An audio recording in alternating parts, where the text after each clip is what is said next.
All right, let's start. And the first thing I forgot was my ink pen.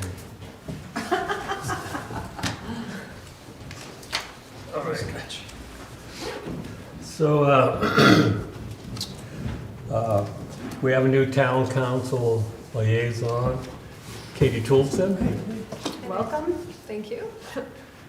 So, have you reviewed the minutes from October 14th? I know that's been quite a while last year. So, there was the meeting minutes were there. Anyone got any questions? Do I hear a motion to approve the minutes? I move we approve the minutes. A second. Second? All in favor? Aye. Okay. Donation report.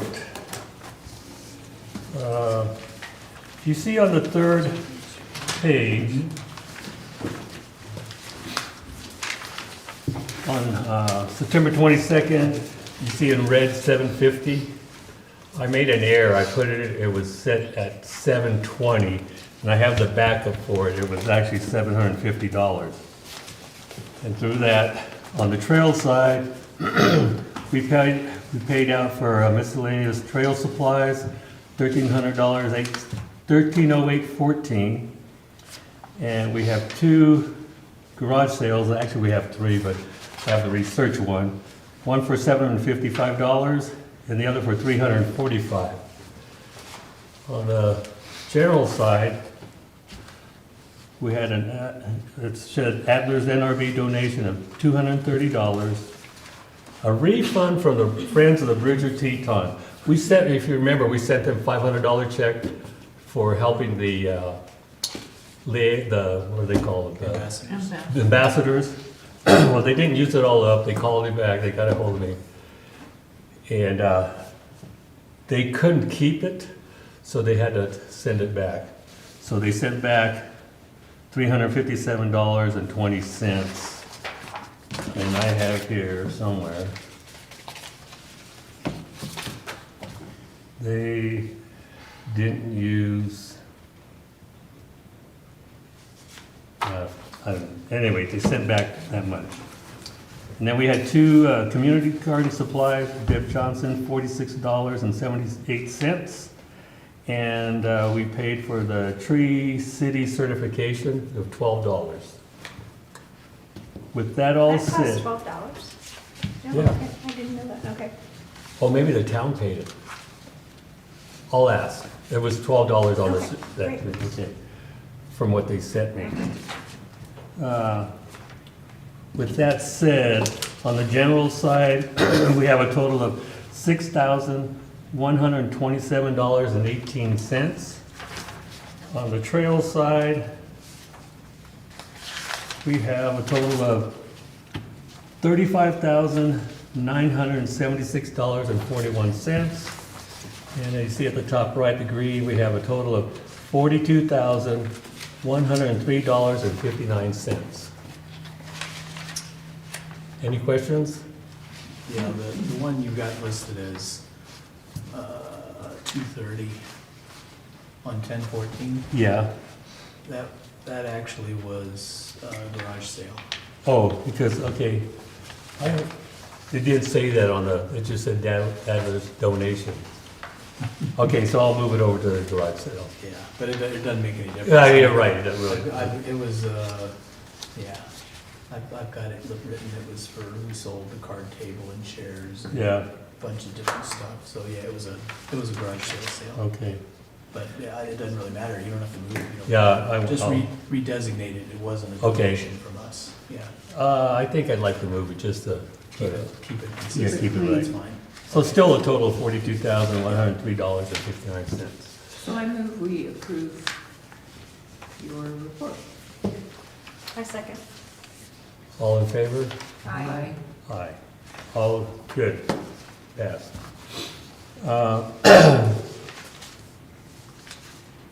Just so Katie kind of knows how we're getting all this money.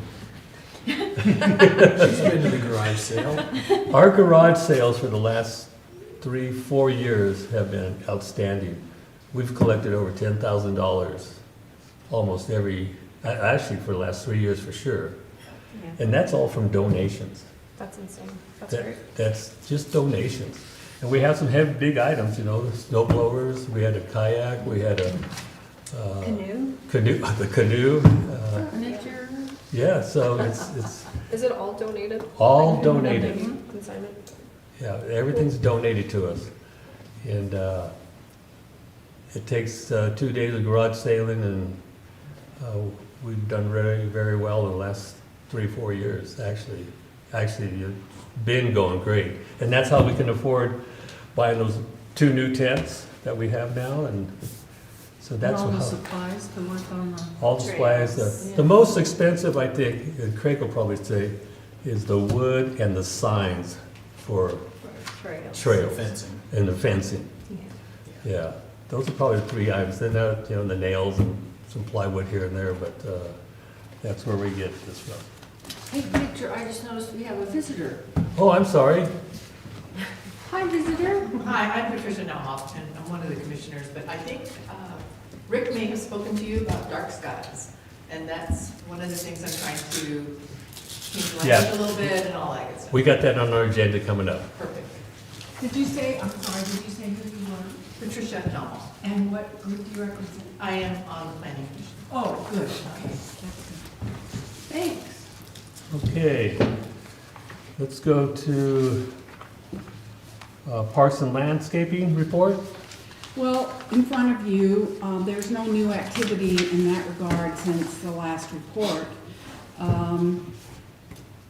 And things that need to be done, we need to establish our long-term weed control plan and identify people who are gonna help implement that on NRB, along with collaboration with Parks and Public Works and Lincoln County Weed Control. The Gardner agreement needs revision, and that's anticipated to be done by March 26th. And I'd really like to see if it wouldn't be too much trouble with Kelly and Jamie to put it online, send it out in the newsletter and have it come back. And in the newsletter, going forward, encourage best practices, behavior for the gardeners for next growing season.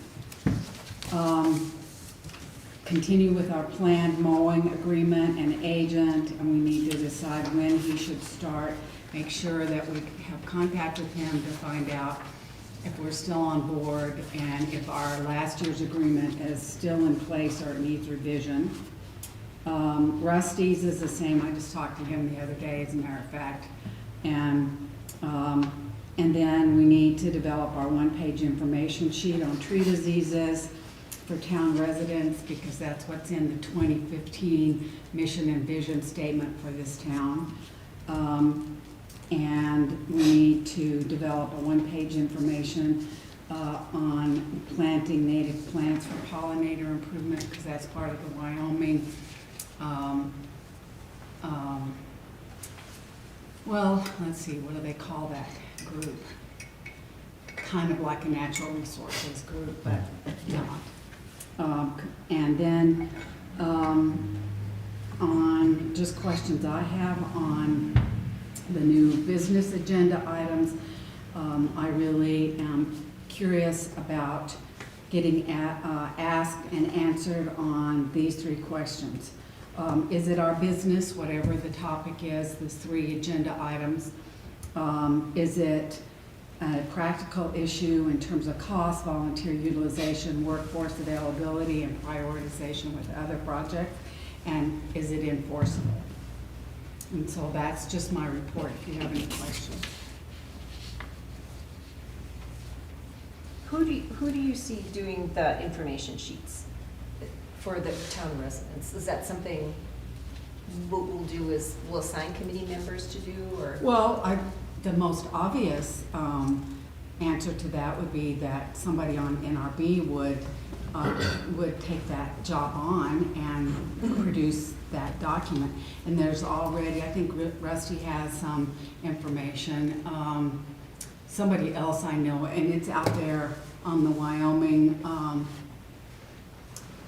Fish and Game, Forestry, I can't remember exactly where my resource came from, but it's easy to get those resources. Okay. And the mission and vision plan identifies the trees that are commonly found here. Okay. But, you know, because of last year, we want to talk about don't plant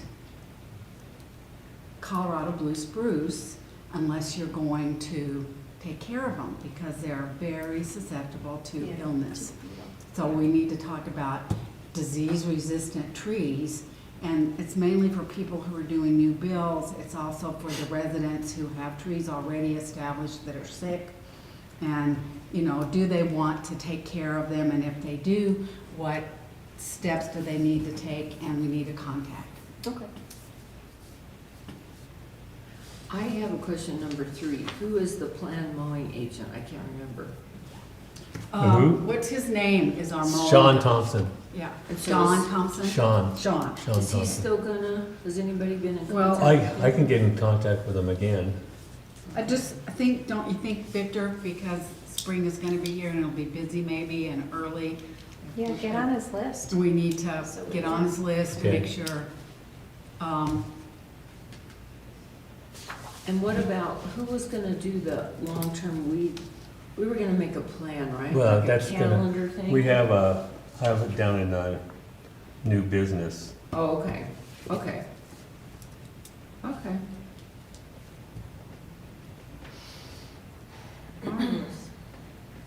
So that's all I have, unless anybody has any questions. I don't know, Katie, do you have background on, we're always trying to get control of the weeds here.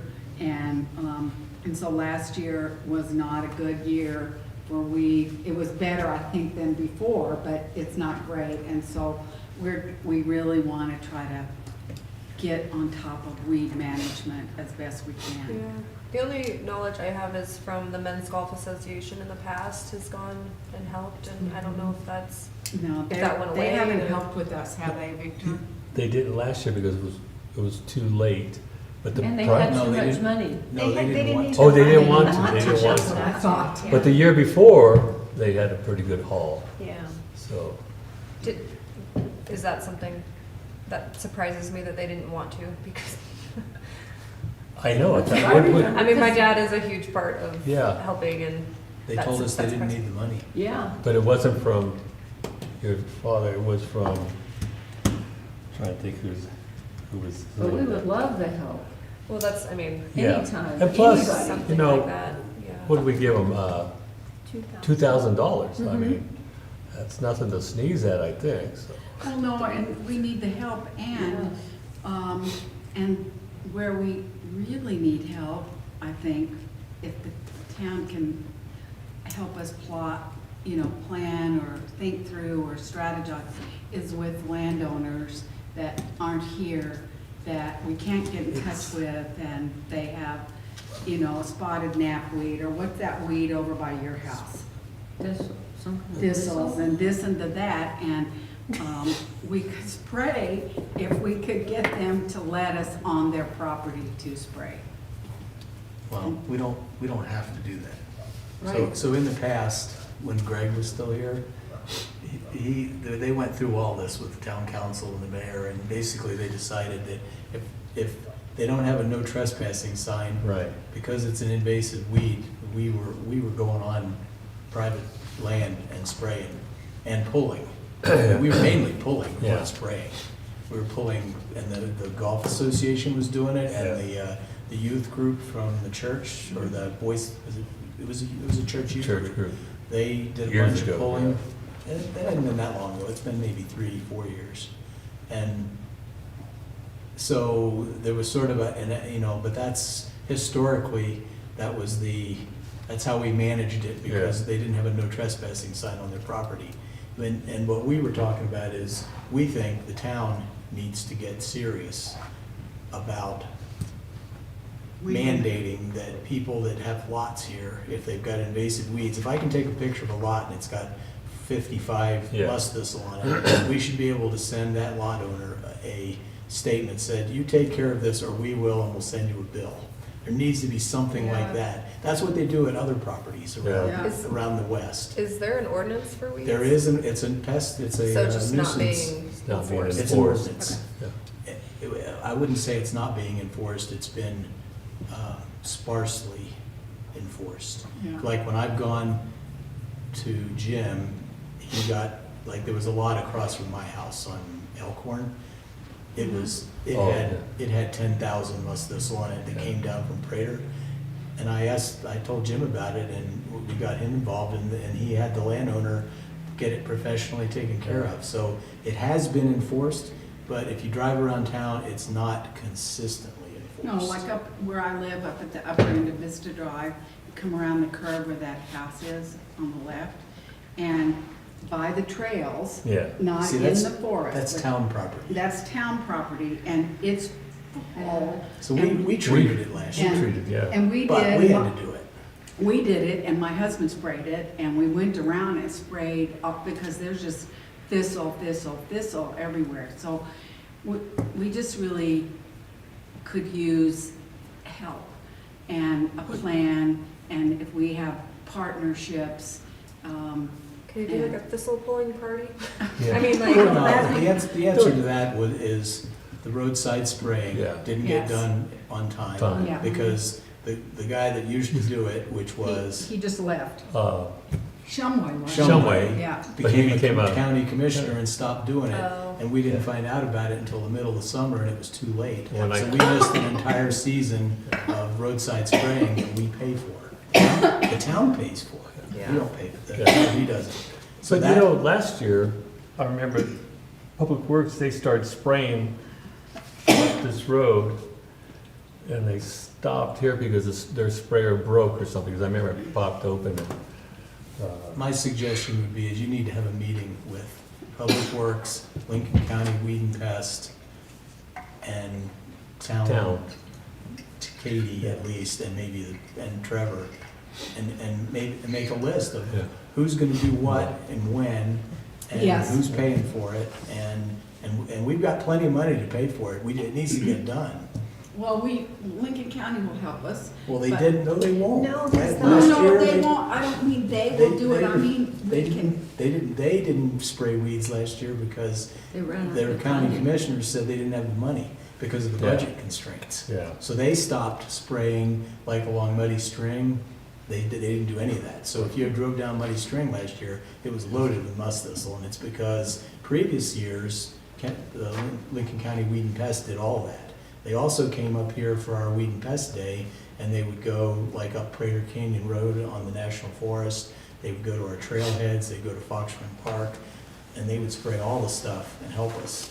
And none of that happened last year. Well, and they sold chemical too, and They gave did. instruction Yeah. to town residents about what they could do on their So own it, property. so it was a total Anyway. bust Yeah. last year, basically. We did as best we could, but we got a late start, and we didn't know that Shumway wasn't gonna do his thing. So we need to get whoever's gonna do the roadside spraying on contract early, like next month. Yeah. And then we also need to know whether Weed and Pest, Lincoln County, what's their story again? Are they just gonna give up? And if they are, then we need to be spraying, find out if, from the town's perspective, if we can spray along roads that are adjacent to the town. Yeah, with how they freak out about us plowing and doing anything on this corner, I would be surprised if Lincoln County is okay with us spraying, the town spraying even down Muddy String. Well, one way or the other, you gotta spray it or the weeds are gonna get out of Yeah. control. And if they're not gonna do it, then why can't we? Right. So that would be something for the mayor to go to them and say, hey, if you guys aren't gonna do this, Yeah. we need to do it because it affects our town. And don't take crap off of them, And just then- because they don't have the budget. In the 2015 document, that is a sentinel event for management of the resources in Star Valley Ranch, is appropriate vegetation, weed management.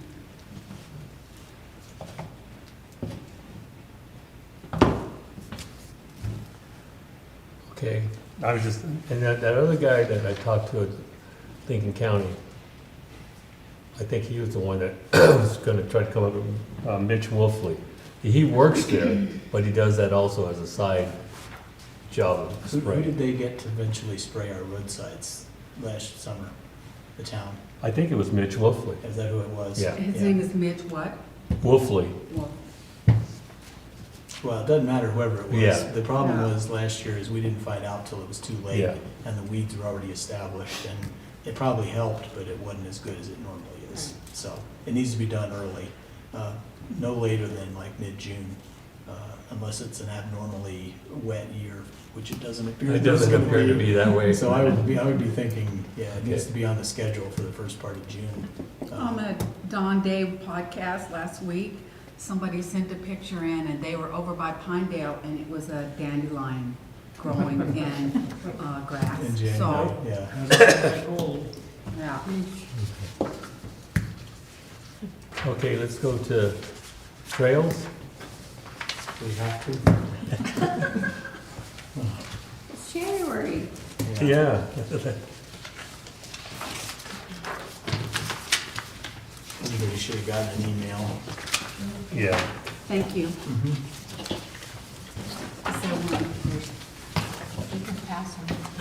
Let's just stretch his legs. Thank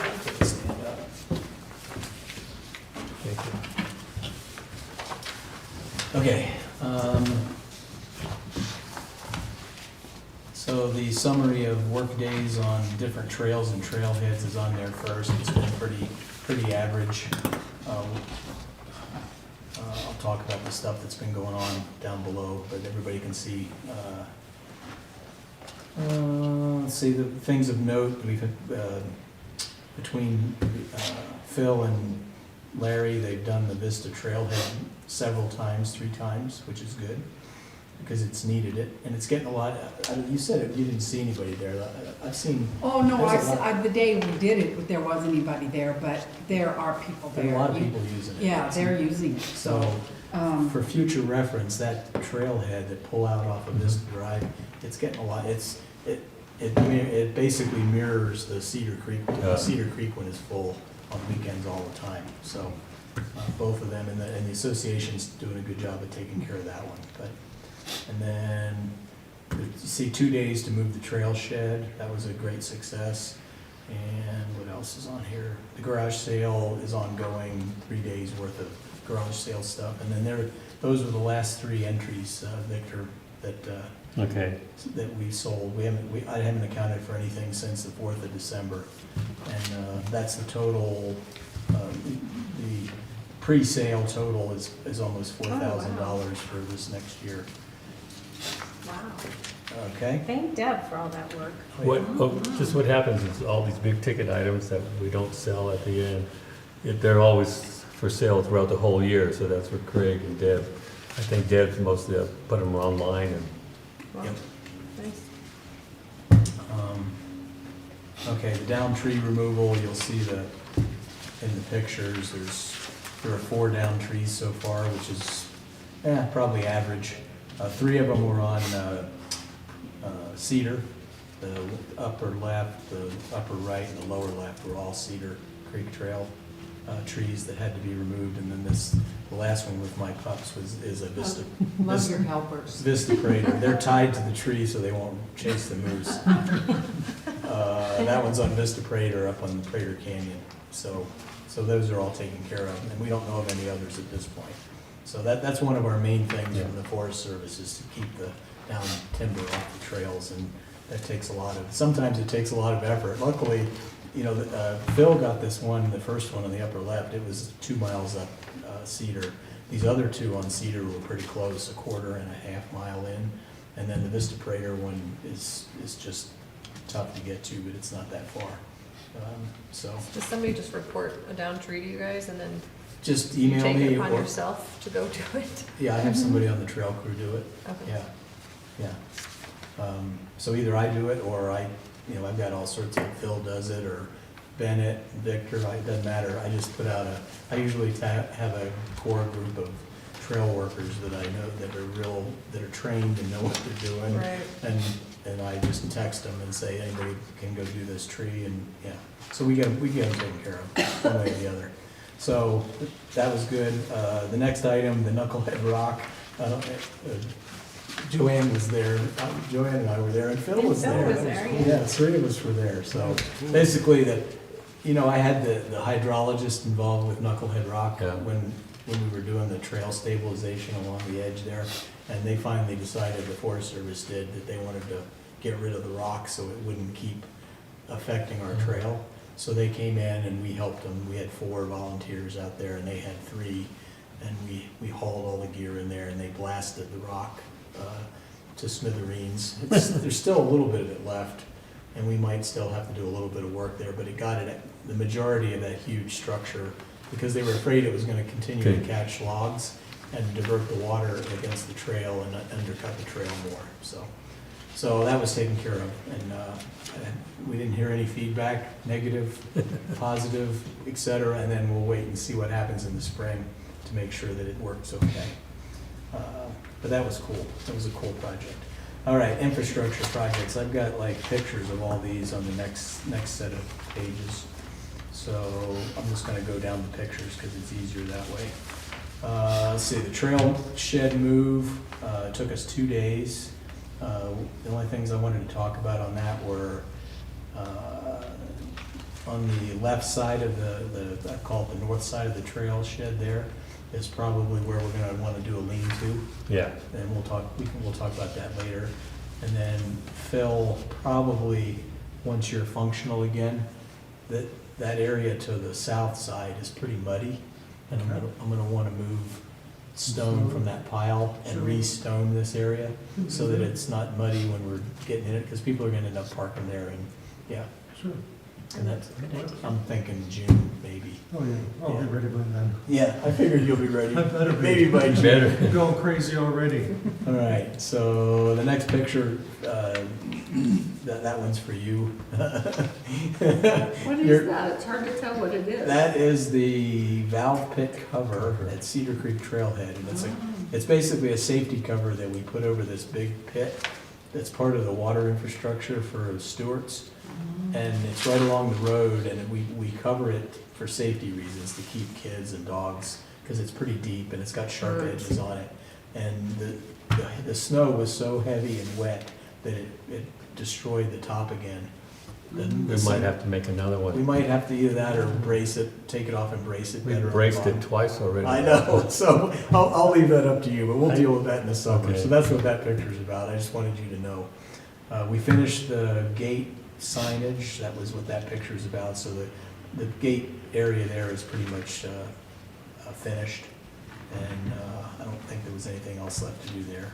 The bottom left corner, that sign, that's the sign on the entrance that shows where you go, Bridger Teton National Forest. Go this way to Cedar, this way to Green, and that way to Prater. That sign was Twisted. yeah, basically what it is the town put this sign up for us. The town wanted it, and we designed the sign, but they did the structure, and they didn't do it properly. So what was happening was the wind was flexing the metal sign, and it was pulling the bolts out of the 4x4s, and it was becoming a problem. So for now, we'll see how it lasts the next couple windstorms. I added some bracing, which should have been on there to begin with, but, so it's braced now, and hopefully it won't break anymore. The bottom's picture, we finished the snow cover on the porta potties at the 2 trailheads.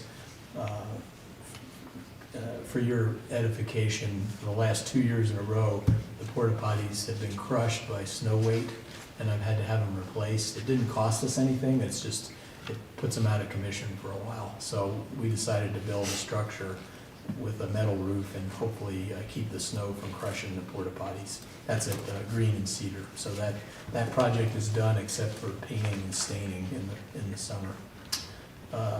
This one on the right is I've been adding these, I call them the pup hitching posts. So basically a place where people can anchor their dogs while they go potty. Just user-friendly stuff. And I've done that at Cedar and Fox Run Park. I haven't done it at Green yet, I don't think. I added another signpost at Fox Run Park. You know where the the 8x8s that the town put in, those in the pathways, Yeah, that's where I've been putting these no snow machine signs. yeah. There's a pretty big gap between the entrance and the one that's sort of across from where the first turnoff is to where the trucks go in. Mhm. Yeah, So I put one halfway in between, that's what this one is. I just basically put a new 4x4 in and added a no motor vehicles and a no snow machine sign. Just our goal is to keep the snow machines out of Fox Run Park because they're not allowed to be in there. And we started having quite a few instances where they were just blasting. And so we've been signing it as extensively as we can. So far, last year with the signage, we didn't have any trouble, and this year there's not enough snow to worry about, so. We'll save this upper right picture for last. The lower left is just the Cedar Creek roof structure that we finished. And the bottom right too, just compliment Bennett Leaper, Joanne's husband. Basically, when we put the shed back together again after we had to move it, it got cleaned. which was very positively needed, so it looks really nice on the inside, so. And we got it all straightened out and everything looked good. One thing, Katie, one thing for you. When we moved the shed, they took the flags. They've been, for years, we've kept the flags that they use for the town entrance. They normally are kept in this shed. When we moved the shed, they took them out, and I asked Zach, I said, are you planning on putting them back in? And he said, no. And I just want to make sure that's a firm, do they want us to keep the place where those flags go open, or? Where are the flags? I don't know, I think In the the Public Public Works guys put them somewhere. But, yeah, I just don't want to be short-sighted on the flag issue, so if they want to put them back, just let us know. There's the room, yeah. Because we have room, but we'd have to move some stuff around. There's a couple things we're storing in that area, but. But it's okay if Public Works takes responsibility. Yeah, if they want to keep them somewhere else, we're okay with that. That would be awesome. I just sort of wanted to know. Yeah, Right, Because they that put works them up even better. during Flag Days and stuff. Yeah. Talking about they the do it July. it's like every national holiday. Yeah, so. The ones that go on along the the Yeah, road. yeah. Oh, okay. That's They where have new that's flags. where they've been stored for years. But they can, Has been in the shed. Okay. And they took them out to move the shed when we moved it from Public Works Yard over to the crop circle area there. So, okay, that's the story on that. The upper right-hand corner picture. So, as everyone knows, the Forest Service and the association agreed to gate the road up Green Canyon.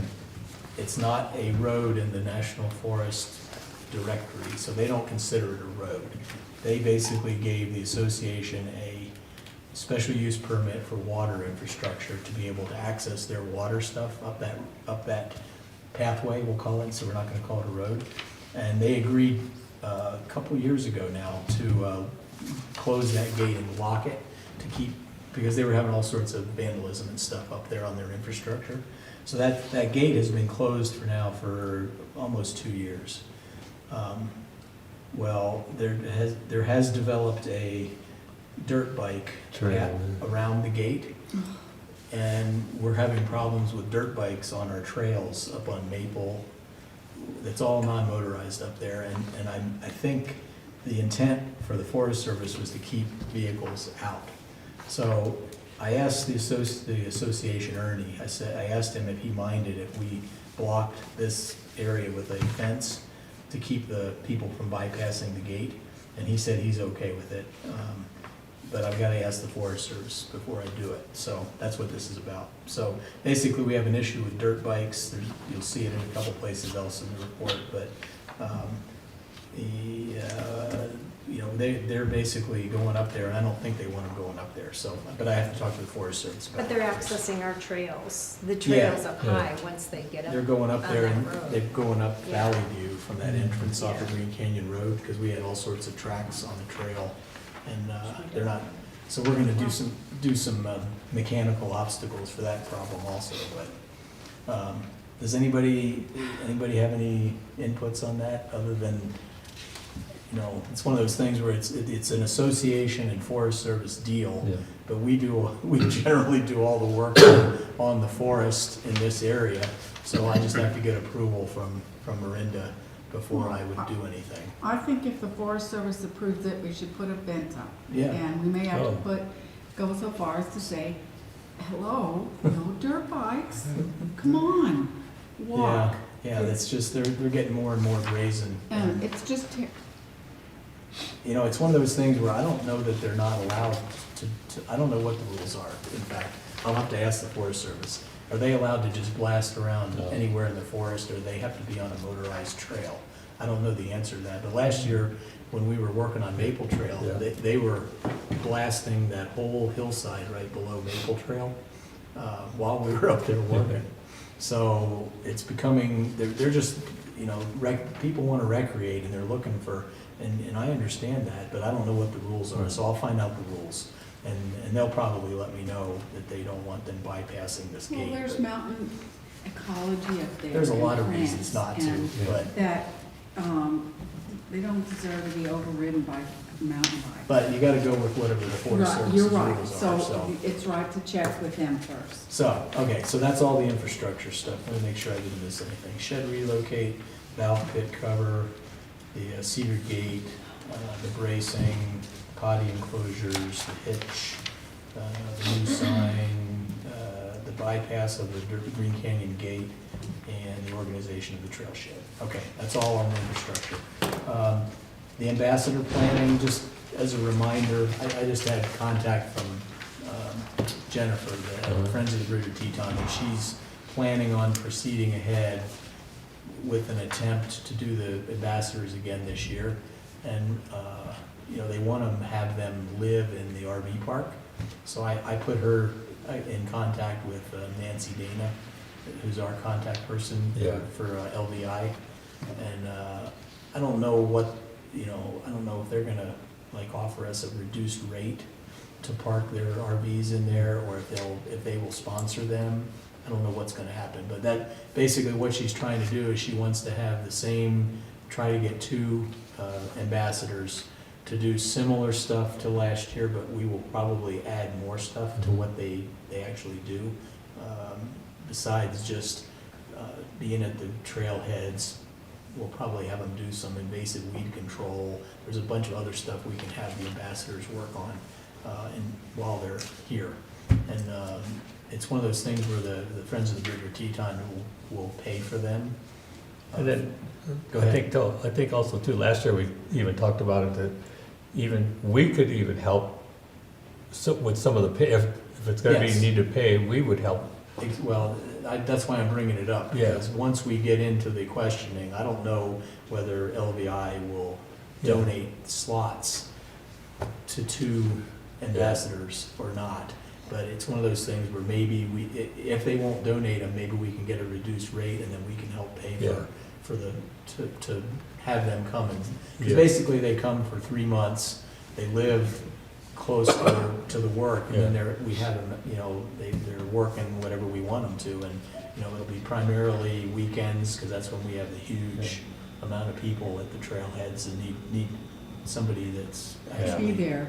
Yeah. Do they have their own little RV? Yeah, they come, So they all bring have their, their own you know, this house, last year, Just like little he snails. brought his own RV and he lived down at Grover. Yeah. I remember the Yeah. whole thing, we're not gonna do Grover again, because No. that was such a problematic position to put Yeah. until it gets volunteer. organized down there. He was in no man's I've land. heard though, somebody was telling me, I talked to him the other day, that they live down in there. And I said something about, well, how are things, you know, down in there? They said, oh, things have been cleaned up. And it was, yeah, things have been cleaned up. So I don't know. But Well- it's better for them to be up here, because we can use them, and we're located here, so we Well, they'll can. be safer here. Yeah. There was issues with shooting and stuff down in Grover, so, and then, you know, the collaborative is proceeding, No. the Grays River Collaborative.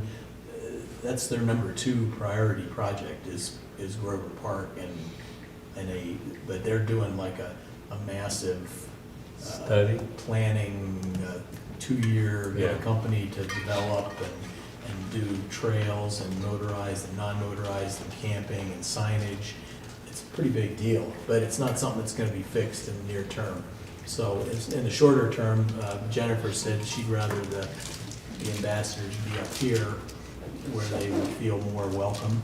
Yeah. And then we can sort of work with them and get them to do whatever we want them to do, you know? They can do a lot of community interaction at the trailheads on busy weekends, you know, but they can help us with some of the leave no trace issues we've had on Cedar. You know, we've had 2 years in a row with people building stuff and unauthorized structures and hatcheting the trees at the Spruce Grove. You know, there's been just a little bit of everything for the last 3 years. So it would be good to have somebody here. It's good to have And somebody that's, so that people take a second thought on dragging like a 2-ton board down the trail to put a bridge across the river, that kind of stuff, which Or they've building done. little houses in there. Yeah, we're not gonna, yeah. There's a snowman on that Lawn bench chairs. now. I didn't remove the snowman. He was cute. Did you see the snowman on the bench? That was pretty funny, It was pretty actually. funny, yeah. I'm talking about the bench on Vista Prater, There's Prater. the short spur. Sure. Somebody built a little snowman on the bench. And they're always building fairy houses up in there. Yeah. And And they're not, Hundreds of them. Yeah. it's on the forest, and I always remove them, and Deb removes them. But some up, they're very clever. Yeah, they're but they're not supposed to be doing it, and it's just one of those things where it's like, okay, whatever. Craig, on the ambassadors. Yes. If, I own a lodge in Thane, and if they need, there are RV spots and there are rooms. Oh, If- yeah? So, and it's, I mean, it's not at Star Valley Ranch, but if that comes up and you are And having need a trouble with different- LVI and you have something else, Need a different option? sure, yeah, you certainly can contact me or That'd be whatever about good. it. Okay, we'll give it. Thank I mean, yep. especially on pricing. I don't know what LVI, but I support the cause and, so. Yeah, how expensive is something like that? Just. I mean, I would imagine that the RV park for 3 months is, you're looking at $750,000 a month Yeah. for a That rental, much if a that's. month? Yeah. Yeah. I mean, down in Yeah. Alpine, they're like Yeah, $1,100 or something a month at that Brolin's. Yeah, it's crazy. The one up by Bruins. so, but that's it, I don't think Yeah, that one. LVI is gonna. 1,500 a month. But they might give us a give break. it a break, Yeah. yeah. There we You go. never know. Yeah, You you I'm never just know. gonna ask, Because right? I told Jennifer, I sent her a long email, and I said, hey, the Stewarts, you know, we have a relationship with them, because it's their property at the Cedar Creek Trailhead. They have water rights at Green Trailhead, so we're interacting with them all the time. And they've got 1,000 people there, and I guarantee you at least a quarter of them hike on the trails routinely. So there's a reason, so I left it in her, so I sent her all that information, and then I'm hoping that she'll, because she's sort of that kind of a person. Yeah. She'll talk to, and Nancy's, do you know Nancy Mhm. at all? Yeah. She's really nice. Yeah, she's She's great. just busier than hell, you know? She's just really busy, so I sent Jennifer in her direction, and I might go down there and talk to her, just warn her that she's gonna get this request, but it's worth trying, and then if True. you need a All we backup have to do option. is Yeah. ask, it won't hurt to ask. No, No, it doesn't hurt to, what can they say? And like you said, if we wanted to, you know, we could fund it for Yeah. a year. I mean, and hopefully they would give us a discount, give us a locals discount or something. Oh, well, that's the story on the ambassador. Okay, She's okay. proceeding with it, and we'll see what happens. Okay, the annual trail report and plan of work. Was everybody able to read it? Okay. Does anybody want a hard copy? You want to throw that around to Yeah. Katie? And this was emailed. I'll take one. If you want a hard copy, I've got one for You want a everybody. hard copy? but you sent it out, I remember. Yeah, some people don't Yeah. like to download We it. need one more over here. Thank you. You like a trail report? Sure. Thank you so much. Yeah, since you're here, you can do a casual reading. So I'm not gonna go through, everybody has had a chance, or you can read it, but the highlights of this are, when you get back, you know, all the trail work and everything is pretty typical stuff that we do. But when you get back to important projects for 2025, stuff that we did, the seasonal gate at Cedar, That's a big deal because it's controlling the access to vehicles and machinery to that trailhead. It's really working out well. Hopefully, we haven't had too many complaints. I'm sure there's been a few, but the Knucklehead Rock Trail stabilization turned out really good. We spent a bunch of days on that. Down tree removal, we can see we did 12 work days on 18 trees last year. And the potty enclosures, that's, it takes a lot of work to do all that off of the porta potties. So sometimes people don't understand why those potties are there, but in that we're paying for them. But Yeah. if you're ever talking to anybody, they're not free. They're pretty expensive. I think we're paying like what, 120 per each Something, per yeah. month. So it's like $250 a month for May, June, July, August, September, October, and I usually have them close it in November. So probably 7 months times 250. So you're talking $1,500 a year, maybe closer to 2,000, depending upon when I open it and when I close it. So, It's people like- appreciate having a potty option It's like 120 per, per potty. Yeah, right? so- Yeah, so, and,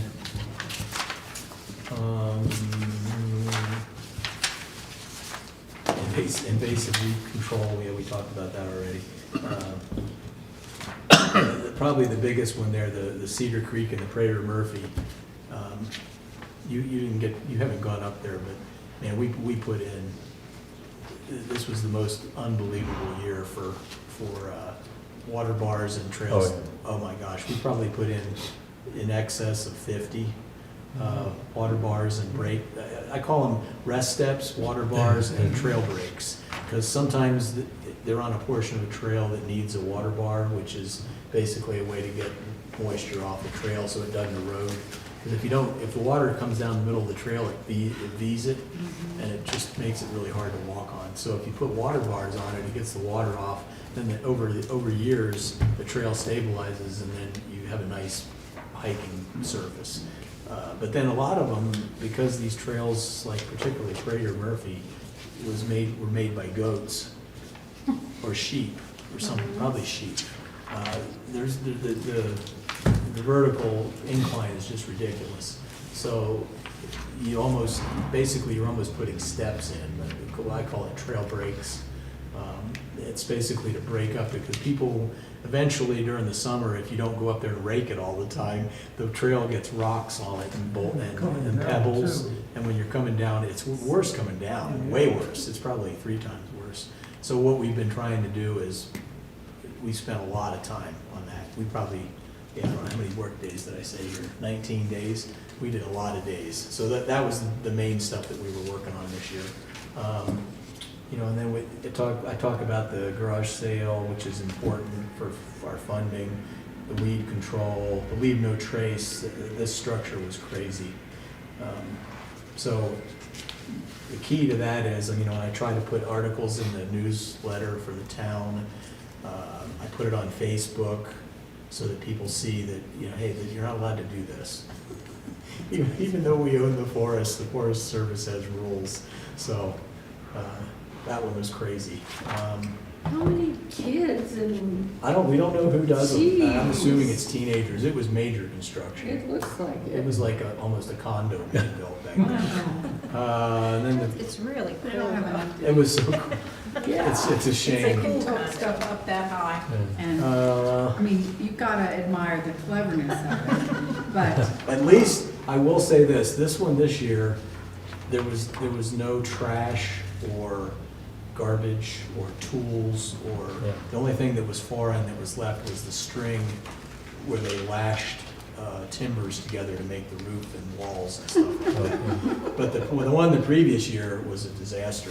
There were chairs and tools and garbage. Oh, the one across the creek. Well, across the and leftover, They actually like both were coolers across and the- stuff, Oh. right? Oh, yeah, there was everything. trash everywhere. They trashed it. So, the volunteers, if you look at the volunteer hours, this is the first year I've divvied it up to see where the hours are going, trails and trailhead work versus, garage sale. I actually kept track this year of the garage sale, the pre-setup, the drop-offs, all that stuff, and then the cleanup and taking, you know, trash runs, DI runs, all that stuff. And you can see it takes a lot of man hours, so almost 220 hours out of the total was just for fundraising, which is a lot. But, you know, that's why it's so successful, I guess. And then I put in here winter trail grooming for trying to keep the trails open for snowshoeing. And then, you know, Arbor Day and town entrance and just miscellaneous stuff. So that's cool to look at. Okay, and then go back to the trail crew report. I included this last part, which is plan of work for this year. At the very back, you'll see there's a plan of work. And that's sort of my notification to the Forest Service of what we're planning on working on.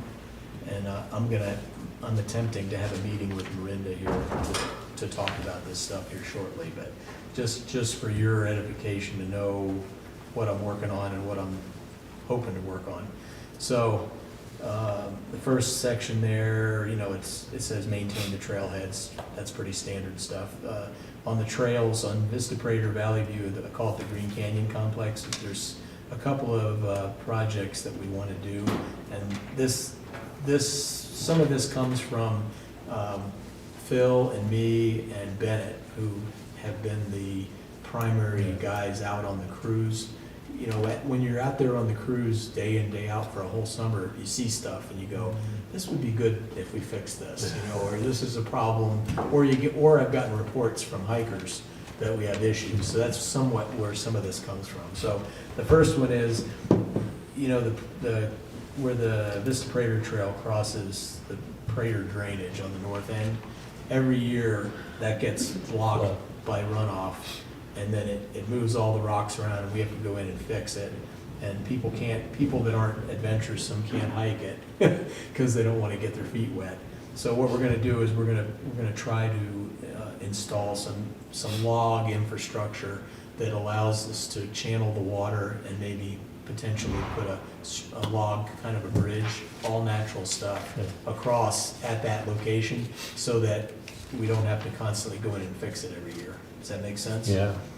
The second one is, you know where the rock scramble is on Valley View Trail, where you got to go over the spine by the tree. By the tree, Yeah. hang on. Yeah, what's happening there is, the use of the trail is so much that it's sort of eroding the soil and on the east side of that crossing, and it's becoming more and more dangerous for people that aren't good at rock climbing and scrambling. So Phil has been out there and started doing some excavating of the rock, trying to put in some places for step footholds, and we're gonna keep working on it. We don't have a full solution yet, but it might be a combination of excavating some of the rock and also maybe some log work. We just don't know yet. So, but we're gonna try to fix that. The no dirt bike signage. So last year, Prater Murphy Trail, we had extensive from the Prater Canyon, and they're going up there and they're just beating the crap out of the trail. We were fighting them all summer. Every time we'd go up, we would see signs of the dirt bikes, so we were putting logs in the places. Because what they're doing is they go up and there'll be a water bar that's there, you know, that's like that to take the water off the trail, and then they go around because they don't want to. Because some of them are big rocks. I mean, these water bars are pretty extensive, and so they'll go around. And so they're making bypass trails all the way, and the trail's all non-motorized. They're not allowed to be up there. So what we were doing is we're bringing in logs and laying them along to keep them, to force them to go over and that worked to some extent, but it's not a long-term solution. So we've decided we're going to sign it better down at the bottom, and we're going to put some mechanical obstacles if the Forest Service will let me. Because the Forest Service looks at it like, you know, you can do signage, and they do mechanical obstacles, which is, you know, you can place boulders and stuff, so it makes it really hard for like a dirt bike to get by, but maybe hikers, but you have to make it so horses can get by.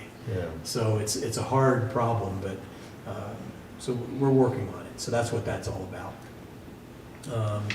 And then that's where the same thing on the Green Canyon access road, that they're going up that road and accessing Valley View Trail. So Dumb question, is there sure. any way, like, to capture who's getting, who's Yeah, using dirt bikes? You and- can, and I've got pictures, I mean, I've had trail crew guys out there and send me pictures that, Pictures. and I put them on Facebook and we shame them. But you've never pushed They, like the to, Forest Service cannot cite them unless a forest protection officer catches them on the trail. They can't look at a picture and cite them. That's our problem. So what we've done is we have contact with the forest protection officer, but your odds of seeing somebody on the trails and calling them and getting them to respond is pretty slim. Gotcha. So it's more of a battle of, okay, education, signage, and then mechanical obstacles. It's sort of like if you go up Cedar Creek, that's why we put all those boulders there, because Right. we had ATVs trying to go up that hill. We had one fall in the creek. That's crazy. So we just figured it's just easier to block them and make it obvious that, oh, no, there's a sign there that says no motorized vehicles, but they ignore them. Yeah. So, but you're right, that's not a, if we can get them, we will get them cited. But they won't, from what they tell me, they won't do it unless they have to catch them. And the Forest Service is the only The one Forest that can Service, cite them. and it can't be just anybody from the Forest Service, it has to be it's like one of their police, it's called Forest Protection Officer. Certain people have that ability to cite, and one of them lives on the ranch, what's her name? I can't remember her name right now. Trevi? No, No. not Trevi. No, I'll think of it in a minute. But in any case, but she's offered, and I've got her number, and I've tried calling her before, but she's always out, working Right, in the sure. forest. So to get them to come and respond is really tough. So, we'll keep working on it, and unless it becomes really a problem, it's just one of those things. Everybody has to deal with it, unfortunately. So. What happens in other places that don't have as active trails repair group as ours? They just let it go? Yeah. Yeah. They tear the trail up. They just rip it to shreds. And then that's why it's so much harder to hike on it, because it gets ripped up. Camera option? Huh? Can we put a camera up there? Yeah, I have cameras, but I can't, all I can do is shame them. Because the Well- Forest Service won't cite them because they didn't catch them there. Yeah, no, I get that, but a camera and multiple shamings everywhere you go. And to say, just an FYI, we're on every social media thing you Yeah. can imagine, and we're gonna put your picture up. So zillions of people will know, whatever. Yeah. And that might make some people happy. Yeah. Yeah, you're right, Give them though. publicity, Yeah. that's for sure. Yeah. Yeah, oh well. Okay. Okay, so, what else do I want to talk about here? Yeah, Is it just the pink items that you need Forest Service approval? Yeah, Okay. Forest Service or Like to reroute that one trail? LVI, Yeah. yeah. Oh, yeah. So, That's on yeah, there. like you go down here on the second page, yeah, the reroute of the Prater Murphy Trail, I'm still waiting on them to, Oh, yeah. the ranger needs to go flag it. Okay.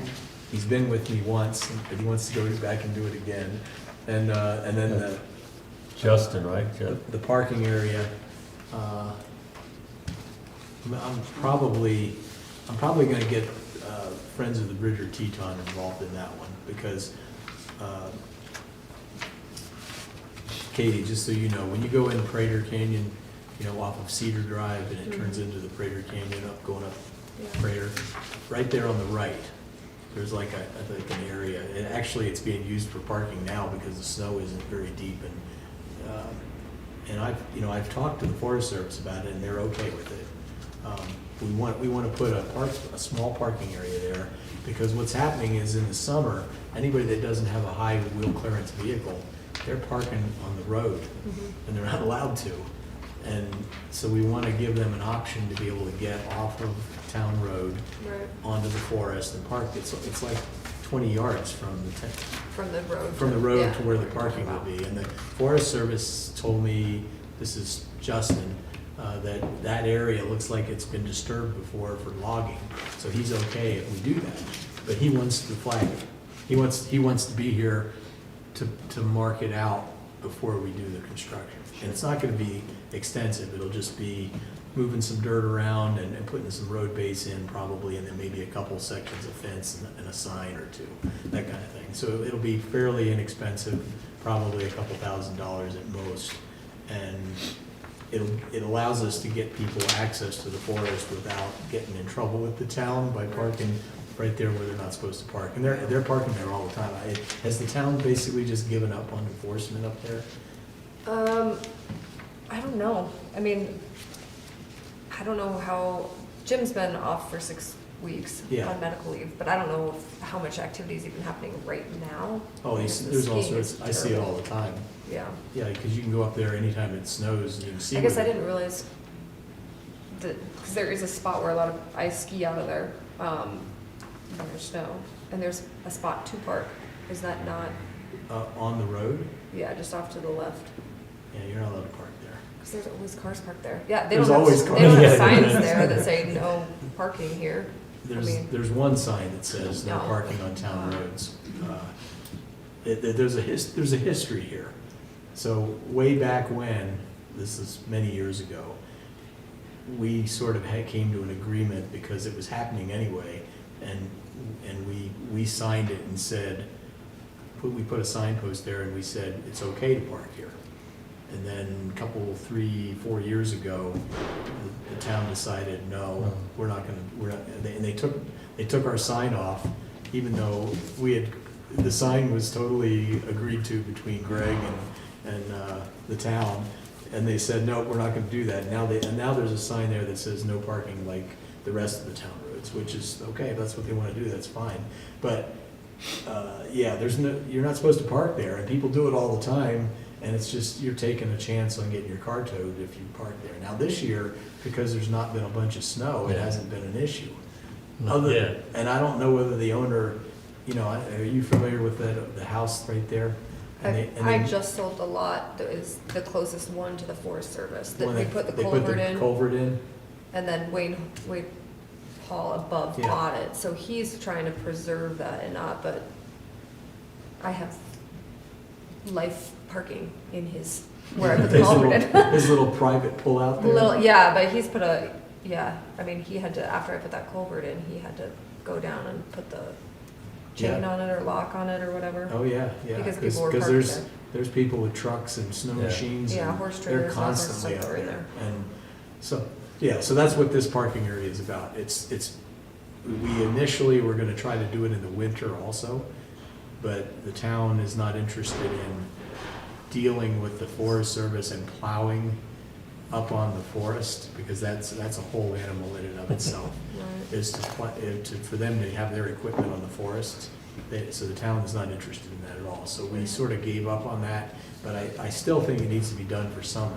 Because in the summer, you still have people that drive sedans that can't drive up to one of the parking areas on the trailheads. So I'll keep pursuing that one. Yeah. But that's what that's about. And I'm just waiting on the Forest Service to flag it with me, and then we can just do it. It'll probably take us a day or two, don't you think? Yeah, at the most. The last page here, how long is it gonna take us to finish the irrigation on the trees, do you think?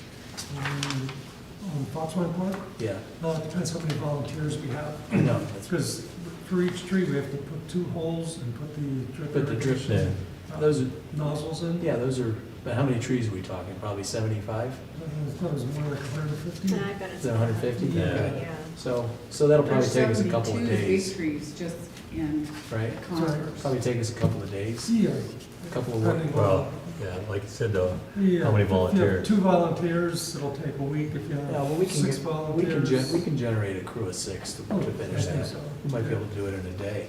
Because you're talking where you just, a little tool that puts Yeah, a it puts a little put hole. a hole in it, and you put the micro emitter. Pop Yeah. later. Yeah, those are easy. Yeah, but you're right, it'll take. I started and it was like, yeah, I think we'll wait for volunteers. for And we this. still have to dig a ditch underneath the access to the parking area. Yeah, I did it on the east side Uh-huh. But if we wanna go like in front where the dog park Yeah. is, we have to, Okay. Yeah, we can do tile that. in there. Well, and spring will be great because Oh, it'll be yeah, soft. sure.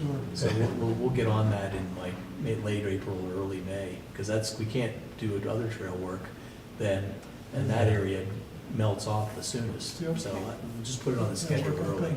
Okay. We talked about the lean-to, I'll leave that to you to come up Okay. with a sort of a game plan, and then Just we'll- figure, we just gotta just have figure to bring it, how far we're gonna come yeah, out. do some measuring and figure it Yeah. out what you think. Basically, it's just to protect some of our wood and Wood. fence products, and Yeah, so that we don't have to store it inside the shed.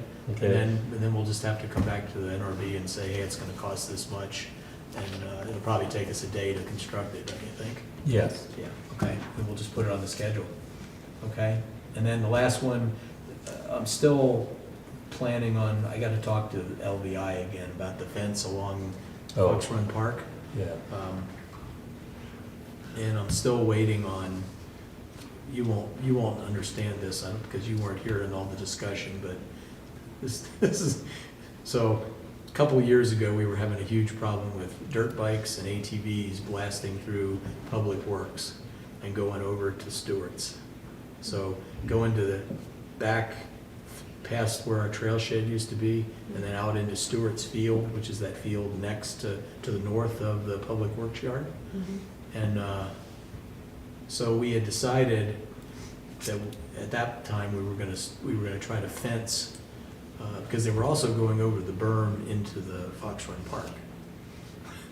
So the town was gonna fence the end over there by our trail, where our trail shed used to be, to keep them from, to Cool. block it so that they wouldn't have access to get through to that field. And we were gonna fence the, West side. the berm, the west berm, if you Yeah. will, inside Fox Run Park, just to discourage dirt bikes and stuff like that from entering the park, because they're not allowed to be in there. We were planning on doing all that stuff, and then the town, I've had several discussions with Trevor about this, and it turns out there was something to do with the lawyers about the fencing on the north side, and they've never gotten back to me with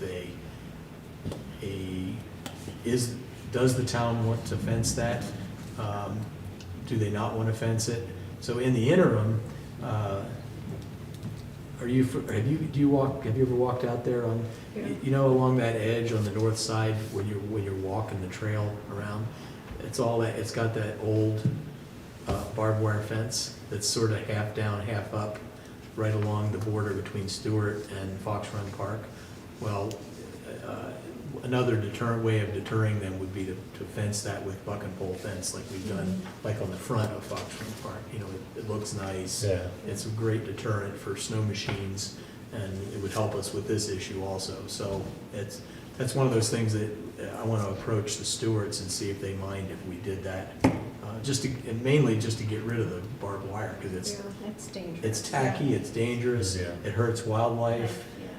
And I think we probably would do it also from the trail Yeah, shed where it used, up all the way. up to the berm, you know, the backside Yeah. berm, so that section where the crop circle sees it, and it would make that side look nice It too. would look nice Yeah, and and- definitely improve the accessibility Yeah. of that area.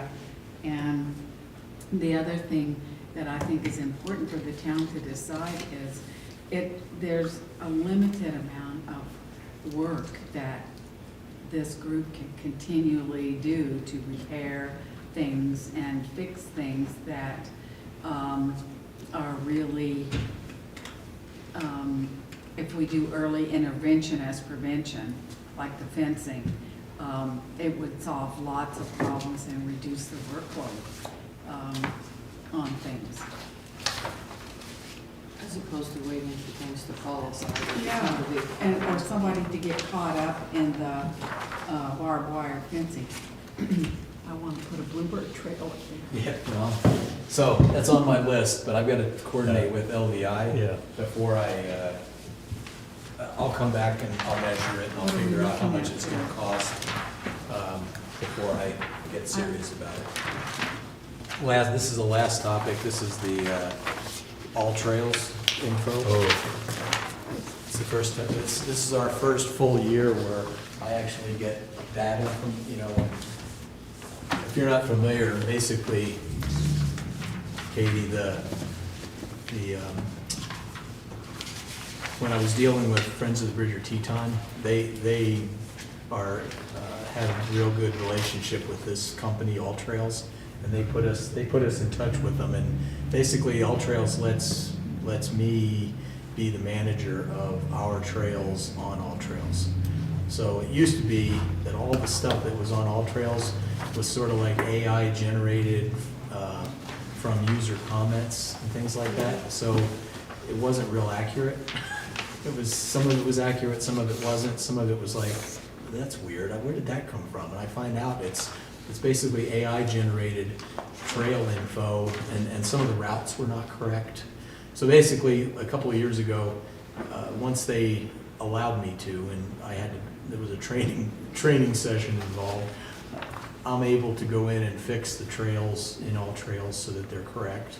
And I can write all the verbiage for the trails, and I can go in and I went in here recently and did a moose alert on Cedar Creek Trail since we had multiple moose sightings on the trail. So I can be specific on how long it's in there. So that one I did from whenever it was, 12 January, I put it into 31 January.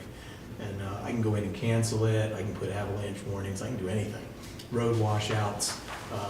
So it's really cool. So basically they allow the managers of the trail to put all the input into the interface that people see. Does that make sense? Yep.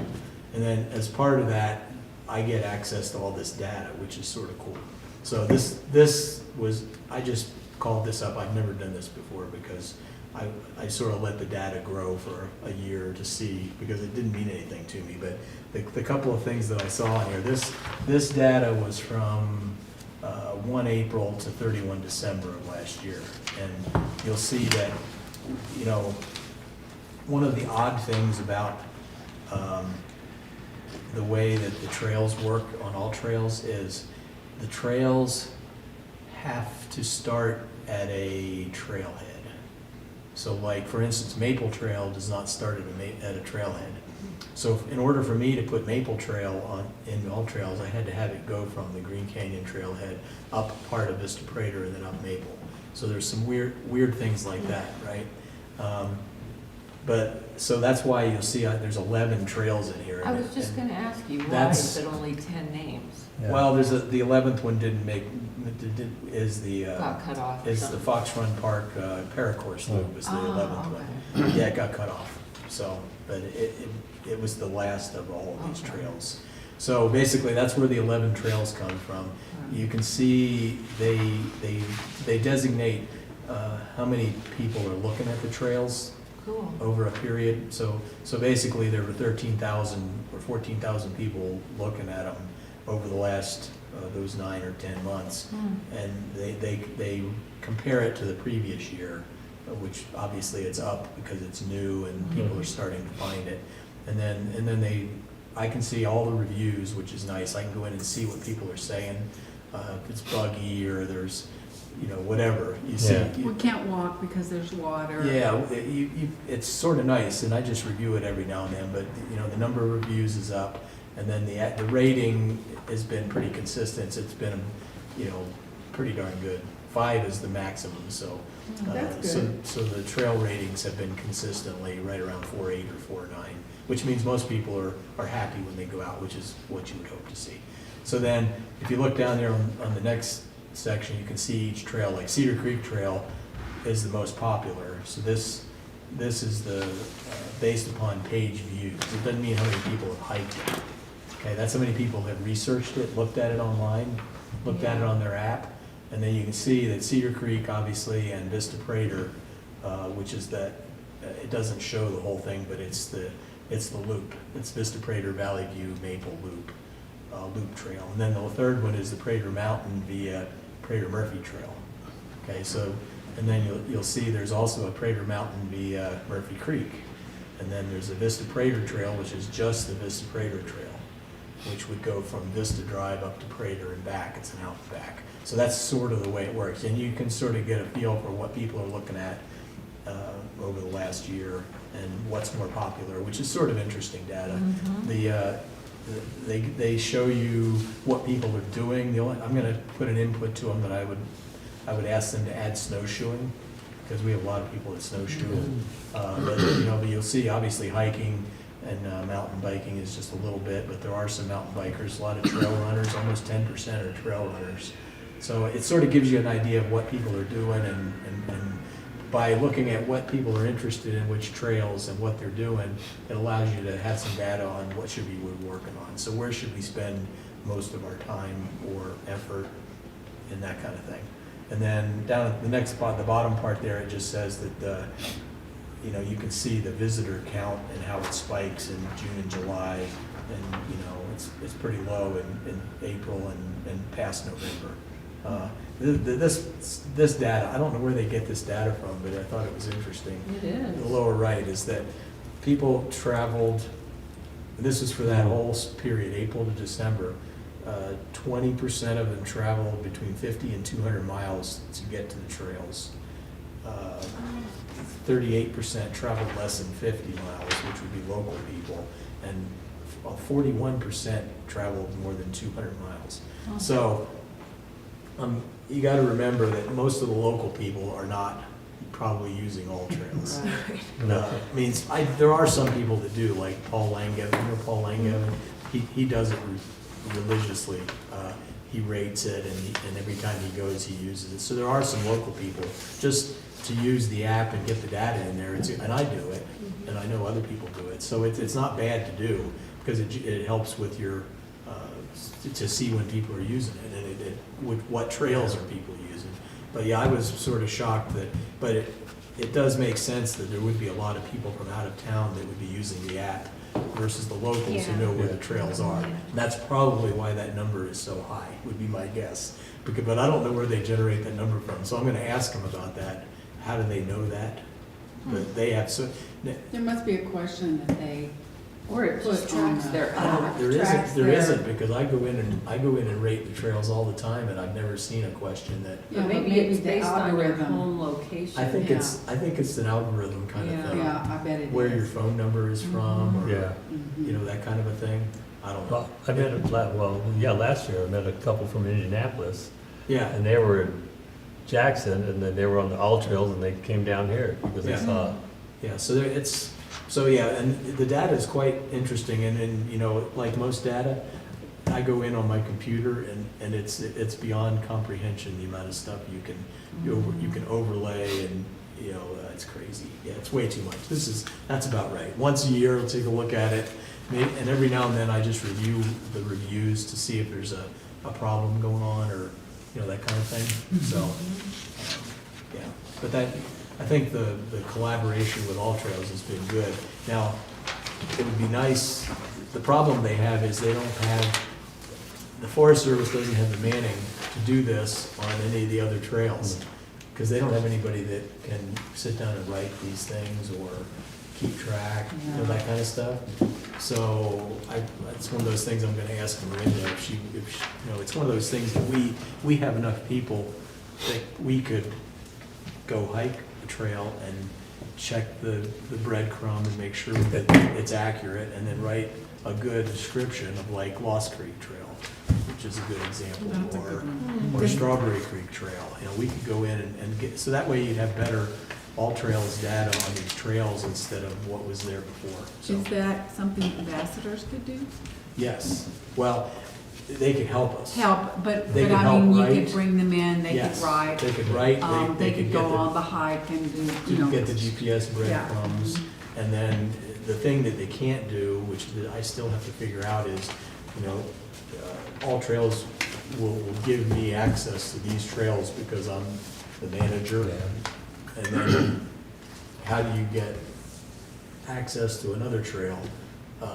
They'd have to go to the Forest Service, and the Forest Service would have to allow, so there's some coordination that has to be done. But I that's bet you they would help out I with think they that. probably would buy into it, but Yeah. I don't know what kind of structure would be required. Yeah. It's not that difficult. If you're a hiker and you can carry a GPS. And that's- Strawberry Creek and Lost Trail Oh, should be included. They're Those are gorgeous great trails. And, yeah, like Strawberry Creek, you know, has a bunch of downed trees on it. And it's one of those things where Oh, it needs some work, but they don't have the bodies to do it, so I'm gonna have to ask her about that too. yeah. Because, yeah, so, in any case, that's the end of my report. So, any questions? Interesting. Thank you. Yeah. Mhm. Let's try to go through the new business. Can we do the dark skies first, Yeah. since we Yeah, have yeah, someone we'll who's do- interested in talking about dark skies? So dark skies. Please. There is an ordinance, I mean, about how much aluminum that, She's on our planning commission. Oh, She okay. knows the ordinance. Yeah, and Patricia, I'm sorry, tell me how to spell your last name. N as in Nancy, A-U, M as in Mary, O-F-F. Okay, thanks. Now, So- did you all meet last night to talk about this? It was on the agenda, however, the Mountain Estates took over a little bit from the Oh, time. okay. So we pushed it over. What I'm trying to do right now is just change the language, not the ordinance itself, but to simplify the language and to simplify the diagrams of what the lighting should look like with the hooded and so forth, and what it looks like on your property, just so that everyone can understand it. And what I'm also asking is, I have this, you guys created this a long time ago. yeah. And I carry this and hand it to my neighbors. And, you know, because I'm like, your light's on here, can you, like, you know? And so it's educating everyone. And I know that we talked about eventually citing people, doing all those kind of things. We don't want to go there at this point. We think that we need to bring it back to the attention of all the residents, educate them that there is an ordinance, and then with the simplified, and if that gets adopted, you know, we'll have the diagrams be able to do that. And it's really, I mean, I know we have challenges. People do fight this a little bit, and I know Jim has been challenged as well. But I think for the majority, if we just educate everyone and we do simplify the language a little bit more, so, you know, the looms and all that, I mean, I saw our ordinance, it's amazing, because we are actually, the emit of light, I know, I'm gonna mess this all up, is less than what dark skies actually, you know, when I take a look at the international dark skies. And then when I saw the criteria that you have to go through for getting that designation is quite a bit. But if we can just step up the awareness and, you know, because I have no problem going knock, knock, knock here, you know, you have a light bulb out there and it shines in my house. I have no curtains in my home. And I live on Aspen Hole 6. So I have Crater Mountain in my backyard. And everyone that's over here, we have a brand new Airbnb. And I have his text number, and I said, your renters have the lights on in the back. Calls them up, turns them off, because it's glaring. I mean, you know, all of you know, when it's dark out here, Oh, yeah. one light bulb just Yeah. wipes you How it out. stands out. And so that is my campaign. I've been in this, let's see, we've been here 4 years. And so it's one of the things we do. We go outside and want to look at the stars. And in my bedroom, and we put in the sliders, we have a neighbor that just always leaves her back porch light. It goes right into my face when I'm laying down in bed. So walk over there and hand him that. And it's just really communication. But I wanted the language to be a little simpler. So that's the ordinance, that's the change I'm requesting from the Planning Commission, to adopt a new language in regards to the same ordinance. And then I thought I'd be here, since you guys created this, and Rick was the one that says, oh no, we already have the ordinance. And I said, great. So how do we get designation for the international? Well then, I learned that from, I think it's Fred yesterday. He lived in a community that actually had the international. He says, we're not even close. And I know that. You know, our community is not even close to getting that criteria. Because you need a committee to monitor this. You have to measure light. I mean, I know that it's a lot of legwork. But really for me, it's just education, you know, communication. Are you thinking that the best way to provide this education is to put a a revised diagram in the town newsletter and have a one-page thing, and for accountability, put, here's the steps you take. If you're a Yes. homeowner, communicate or educate, and then come back to the town, and the town is the one who needs to chat with them. Right, about and we what would to be do. enforcing that, and those are all layers, and the reason why it's really near and dear to my heart now is when Mountain Estates finishes, that is gonna be one big globe. And, you know, I know they're going through annexation and Yeah, doing but all of we- those things as well, but I wanted to get this in front of all of us first, because if we annex, who knows, we can then implement almost the same criteria. But the with decision hasn't been made to annex. No, we're in the infant They're stages. not even gonna talk about it at town council for, Yeah, months. because the planning commission needs a lot more Yeah. information. We just do, and last night we basically, I mean, there was a lot of, you know, a lot of sentiment, basically, I shared, but we, as a planning commission, we don't even have enough right now to even, I'm like, all the check the boxes, that, you know, they all turn green for me.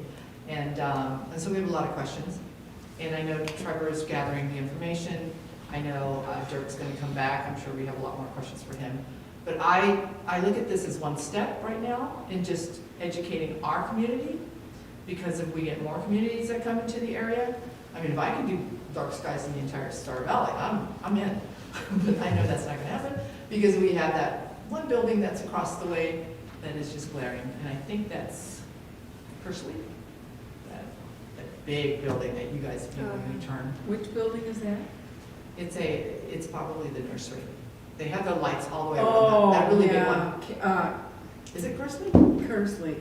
Kersley, yeah. We can't even get everybody to turn lights down or off when the birds migrate. I in know, the and that is spring my biggest thing, yeah. And the fall, and millions of birds cross Lincoln County on their way north or to reside here. And I think I think education we have to just be vigilant about trying to get, and maybe a little one-page diagram. Well, you know, I Get thought all bringing these- it surface, just keep bringing it to the surface. The other thing that we learned last night is we don't have an ordinance for construction. And For what? For construction Oh. lights. So we have some construction areas that have their lights on 24/7. Oh, yeah, they're on a lot. So it was good to learn that last night, so we're entertaining that and creating an ordinance. Can I ask a couple questions? Sure. Is the building inspector enforcing No one's enforcing right now. on new construction? Um, It's in an ordinance, why would they not be Right, enforcing? yeah, and that was one of the things that we were all talking about, because there's so many, I mean, you know, I'm not like a law enforcement, I'd rather be more on the education portion of it, but if you are continually warned, absolutely. If you know, you don't put your lights, you know, it's a nuisance to your neighbor, because I'm all about, just work together, you know, and it's a simple solution for me, and that's automatic lights. Lights should only be on for a certain period of time, and there is a ordinance for the time that the workers need that. I think sometimes they work till 10 because they're doing concrete, but that's a special request. But they do have that I ordinance. guess what I was asking is, and this has come up before, is the building inspector not, is he or is he not enforcing compliant lighting on new construction houses? It's a really good question, you know, Because if you have all these houses being built and they're not making them have Nobody's compliant approving the lighting right from plan. the beginning, it's like Why? you're spinning your wheels. Right. And the other piece of it as well is the Airbnbs. I know that they have to resubmit some paperwork in the beginning of the year. And so I worked with my neighbor who's the Airbnb, and I said, are these on your rules, you know, that we're kind of dark skies, you know, so making sure that your tenants basically turn those lights off in the back and stuff. Or that you're responsible for making sure that the procedure in place for anybody who uses your spot is there, and where it's their responsibility, the homeowner. And why isn't the building inspector, this is just a question I have. Yeah. Why isn't the building inspector approving the plans and making sure the lighting for outside is Compliant. compliant and, I mean, why isn't there an answer to that? And why isn't he doing it or We don't she? know that he's not. Well, we don't know, we don't know. We don't know, and those are all really good questions because we touched upon dark skies last night for just a minute. Yeah. Because we were already into our meeting probably 2.5 hours after public comment and said, okay, we need to pause here and we're going to talk about this the next meeting. Can I ask another question? Yep. At our last NRB meeting, Taylor, In October? yeah, I think it was Yeah, October. October. Was like adamant that we're not allowed to talk about dark skies. We had to call it, I know, we Oh, couldn't talk yeah. about, it. We couldn't even say no, the we could talk words. about the subject, we couldn't Yeah, call but it dark skies. Dark skies, that's Are you right. familiar with why? Are he- you he you're would- calling it dark skies? I'm calling it dark skies. Yeah. I know, And it's literally, our ordinance complies with that. but what does the ordinance say? Does the The ordinance say? ordinance doesn't say, It's it doesn't basically call that it dark it's the- skies, it's because It's I've called- got called, that. it's called ordinance. night lighting, or, isn't it? Right, because you all. And see, that was a No, long, I have the ordinance, I think, Yes. because I got asked there's for an it to issue be printed. with, you ask Taylor about it, because he jumped all over us Yeah. Yeah, about he not, did. not Yes, he was very referencing it specific. as dark skies for some technical Like reason. some secret handshake reason. And I don't understand, and I didn't, Well, under- the international dark skies, there is unbelievable hoops that we have to go through to even get that designation for our town. And yeah, we don't Understood. have a designation for but- dark skies. For me, it's dark But- skies. but it could be a goal to reach, but it sounds like there's some terminology issue. Maybe he just, Maybe because the ordinance doesn't say that, and they want to keep it, they don't want us talking about Flexible. something that the ordinance doesn't reference. I don't I know. think that's probably it. But he didn't, we didn't get a chance to nail him down on why dark skies using that terminology was taboo. I think it's because. You were at that meeting, weren't you? Yeah. Yeah. I You think get that it's because impression? of the ordinance, Yeah, just don't and the remember ordinance why. is He exterior didn't say it. He lighting. didn't say why. Oh, okay, that's why I don't know. I think it's because it says exterior lighting, I didn't bring I don't know where my. I think it copy says went. exterior lighting ordinance or something Yeah, like that. and yeah. so the dark skies is probably some. They call it protective. outdoor lighting, Right. lighting ordinance. Yeah, That's and where they, and dark skies is a particular designation that you have to achieve. So maybe we need to know whether the town really wants us to even be discussing a goal of going to dark skies, because that's a specific program, right? Yeah. Well, and we have to have accountability and ask questions more, who's gonna be responsible for it, it and. takes a team. Oh, yeah. It's There not literally always is, gonna be we have to all have meters, us. we have to have reports. So if you have a flyer, just as a positive thing, if you have a flyer, put them in the NRB, you know where the NRB thing in Yes, the post office is, where I keep trail maps? yes. And we put bear stuff there, we Right. put whatever, join the trail crew there. There's an empty slot there. Feel- Okay. It's feel- not and a keep it- letter, I think in And the keep it newsletter, stocked, because people stop and grab those things. they do. And, obviously the people that are not compliant are probably, but maybe their neighbors will see it and go, maybe I should. Feel free to use that, because that's sort of like a focal point that we use for anything that's important. Yeah, so my first goal is to simplify the language. And then Yeah. the second part is just education. And Education. I've asked our mayor to put it in the newsletter, Yeah. and it's just awareness, and until they're sick of me. Just, Well, and can we get the Add town a hall? third goal, find out what the building inspector is doing, Yeah. and why I or will, why you know, 'cause not. we touched upon that yesterday, first warning, second warning, third warning, and how it's going to be enforced. So that was But part of the that's conversation. after the house has been built. I'm more concerned about, they're building 30 houses a year, why are we not mandating that they have Well- compliant lighting from the beginning?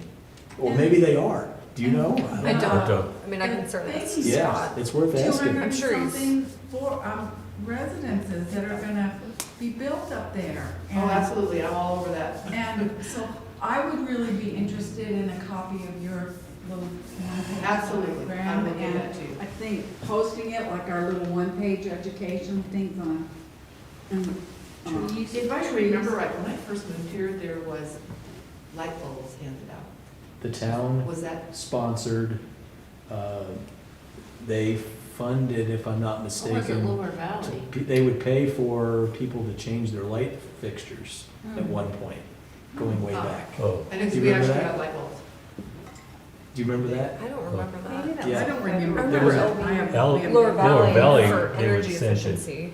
they would send No, you there bulbs. was a program, the town was encouraging people, and there was a program Mm-hmm. to help people change their fixtures Hmm. with the town. I'd have to ask Greg about it, but he would know.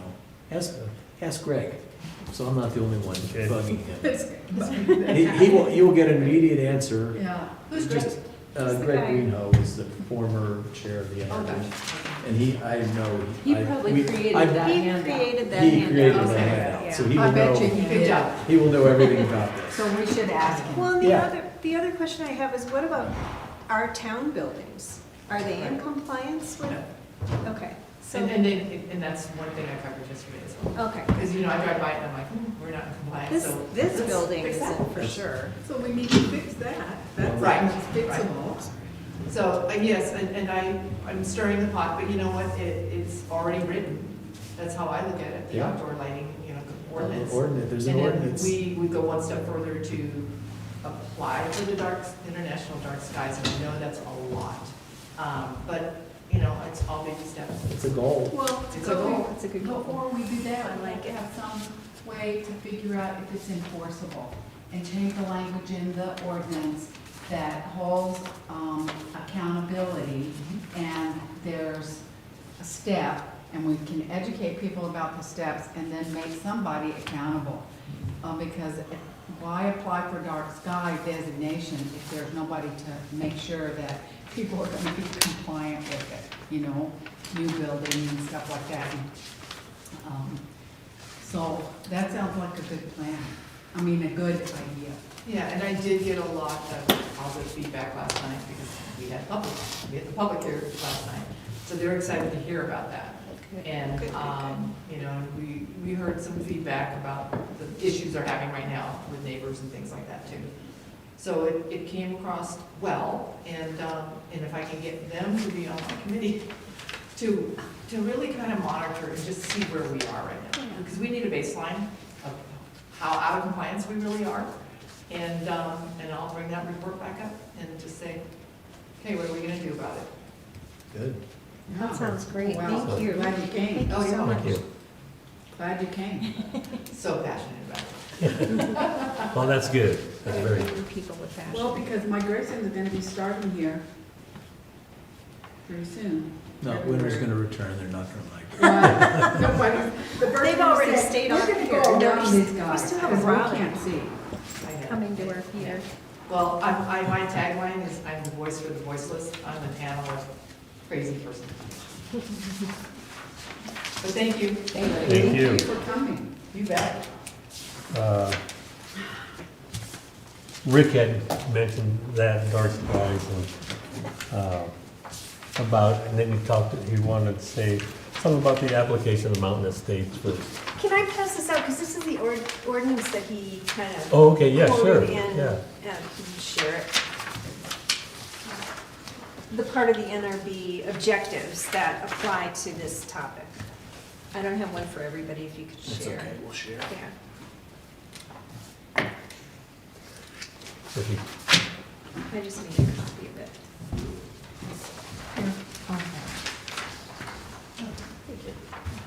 Thank you, everyone. Thank you It's a for pleasure. coming, we really appreciate it. Yeah, nice to meet you, Patricia. Pleasure's mine. Thank you.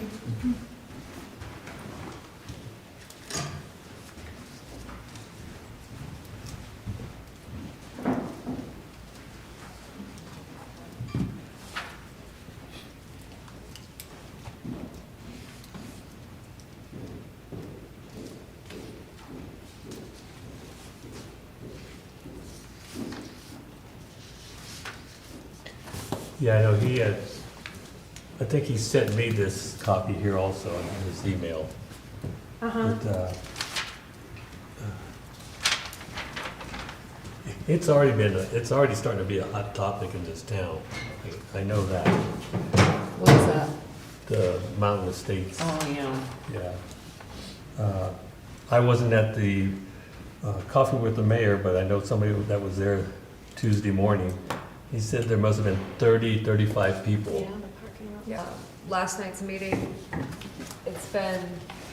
everybody's been kept keeping their cool, professional, asking a lot of questions.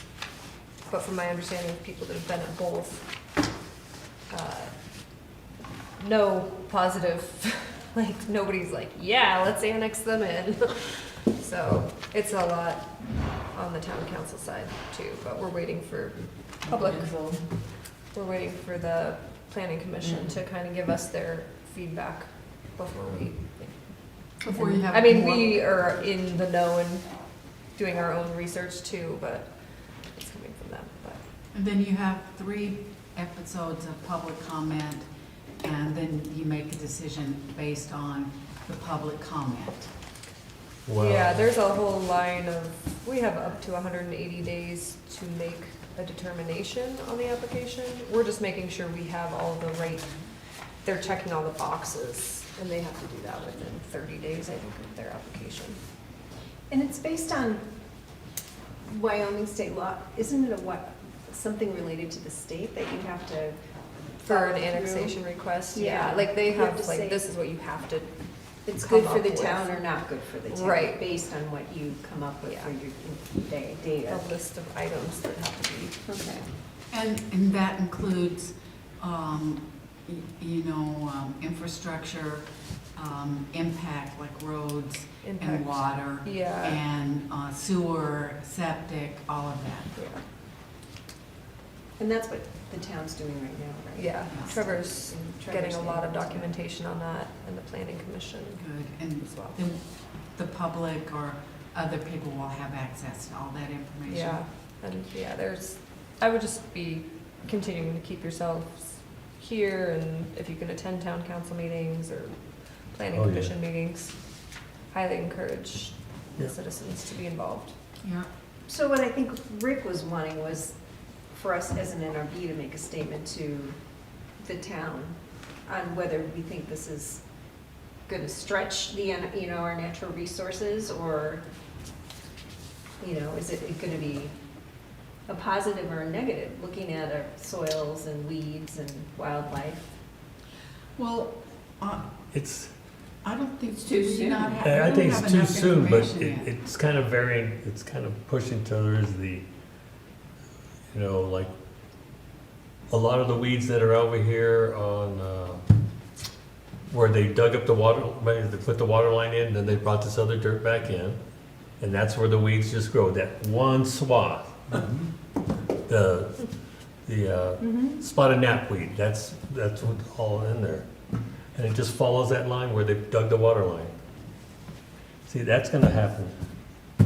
It's, So the issue though is if they're not annexed, then you have no control, Exactly, no Right. control. right? right, That's one of those things you have to look at is, then they can affect us with weeds, sewage, whatever, and you have no input, right? And- Well, but the rationale for annexing them, they are requesting the annexation. The town is not requesting it. So Yeah. why does the developer want to annex us, be annexed to us? The annexed, because he probably wants water. and- Oh, He wants that's the first thing I was gonna water say. and Wants the roads water. and Road all of that. plowing and all, yeah. And so Yeah. I would really like to see, I'd like to see the costs. I'd like to see what he That's what all is projects gonna come out. of the costs and what is gonna be the environmental impact of, let's see, Yeah, and all those things are gonna be covered. 208 separate septic systems. Right. There. And the roads that we are trying to get a handle on the roads that currently exist. What's that gonna be like? And the water issue, what's that gonna be like? Yeah. And It's- so, You're asking all the right questions, and I haven't reviewed it. Last night was a challenge for me,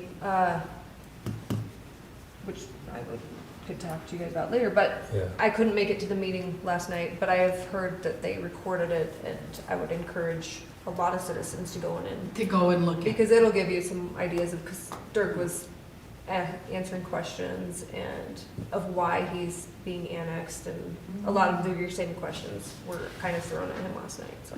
So Joanne, Is he the developer? Builder. He is. Yeah. Okay. so was the purpose of bringing this up on Rick's part to say the NRB should provide a position statement on this to the town council? Yeah, Because I can't vote for that because I don't have enough information. Well, it's still in on very, any- very early stages right Yeah, now. right. And we so- haven't been asked to provide, But it's not, we position don't have to be statement. asked. It's in one of our objectives is to Provide guidance. provide advice, whether we're asked or not. So, yeah, I mean, even if you So- just stood back and said, well, here's the pros and cons of weeds, of annexation and why. You could go down all the things we deal with all the time, and some of the things are not in our bailiwick, like sewage. Yeah. Right.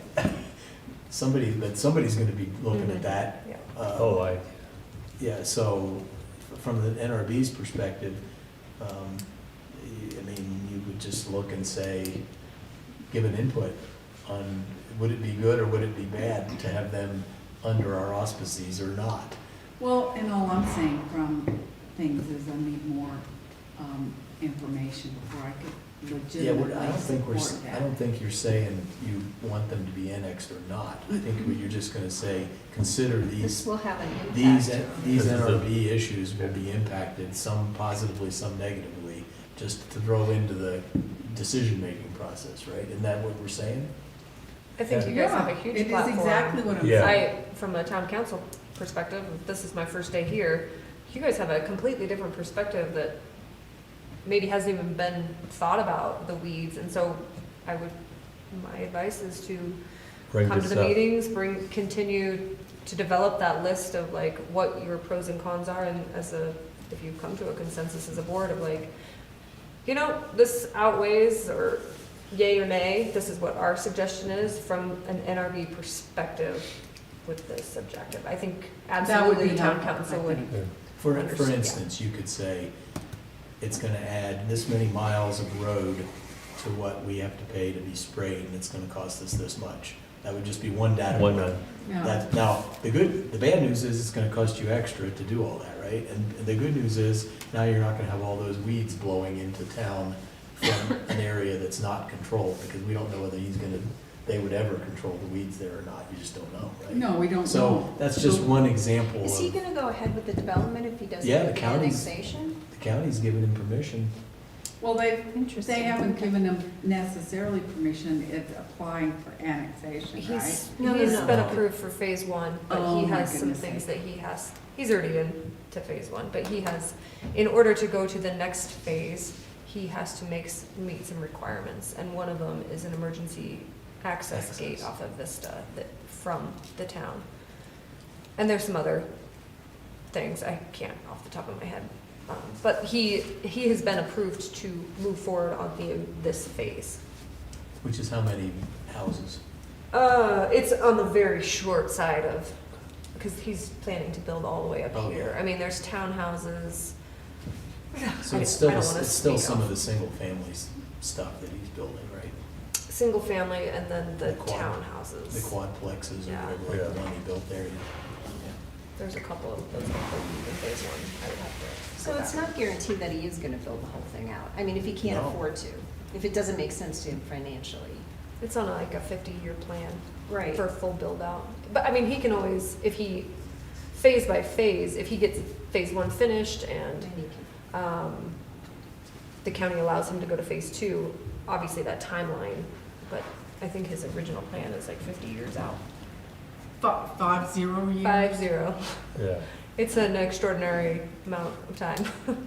Well, he's been trying to do this, or somebody's been trying to do it on his behalf since like 2007, isn't it?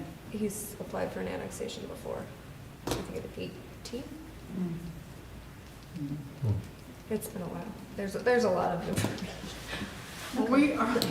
We have a lot of trouble with weeds in this, and just what we deal with. So even Well, if we just said invasive plants and pests and noxious weeds, that would be enough for us to say, how is that gonna work with that group? So, okay, what I'm hearing is that we need more time to come up with a list And then of we- pros and cons. Myself included, we need to start attending all the Yeah, meetings. right. And when is the next planning meeting, I wonder?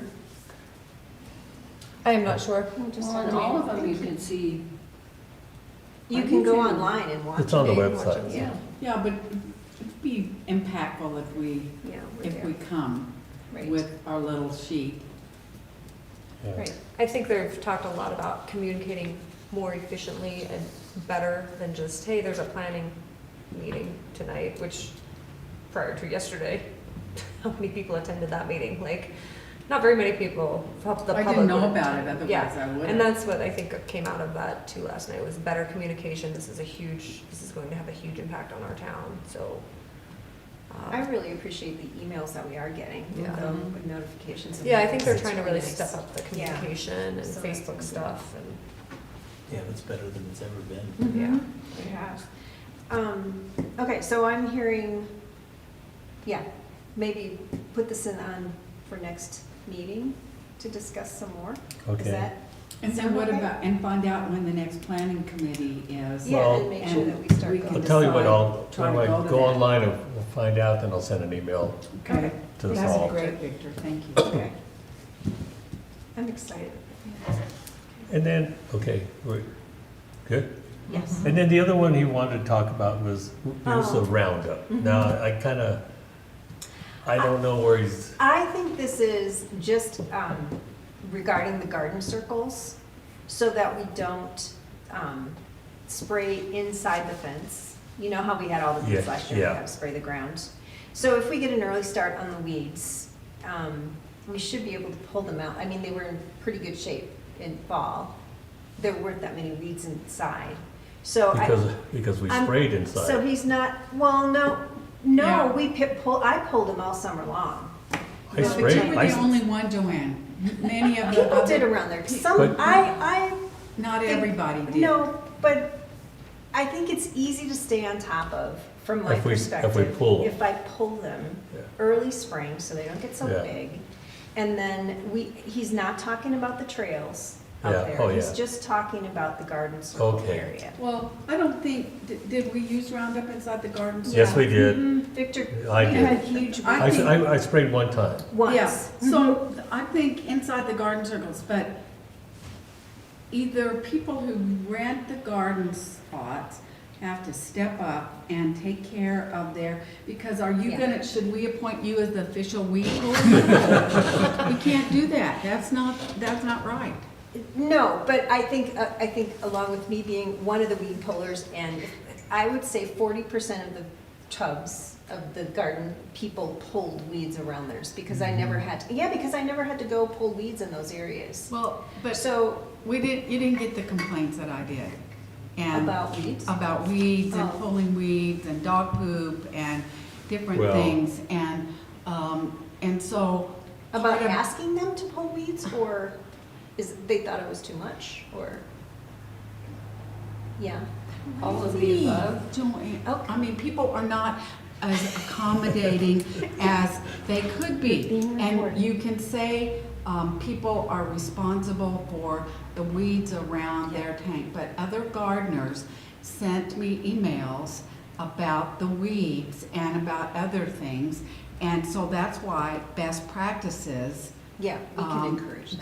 guidelines have to be put in. And at some point, if people who apply for things can't do their part, then that is another conversation.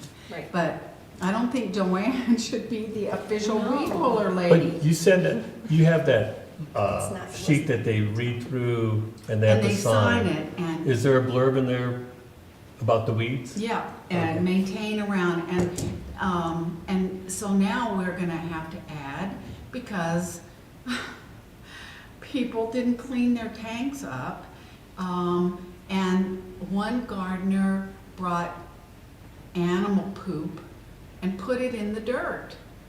And, weed stuff, and I'm sure they were gonna try to turn it under, but you cannot have that in a community garden, because we don't. manure? No, like rabbit poop and deer poop, and I got 2 complaints from that, about that, and we can't have that. We just cannot have that. People do not want it. You wanna put rabbit poop and horse manure or whatever, knock yourself out in your own yard. But you can't do that if there's a rotation across. See, and that's where it goes back to where people were wanting their Want own, their their same same, They tank. all want their same spot. okay, so, And, but sometimes the same You can't, spots yeah. are not available. And so either we have a nice, manageable, consistent, across the board plan for everybody, or you change the designation of the community gardens and you say it's a free-for-all, like it is up in Jackson, although they do have some guidelines. And you can do what you want, and then we do not have to deal with it, because there has to be some consistency, and I agree, inside, but our problem last summer was we didn't get control of the weeds, but Right. that's not gonna happen this summer. Right.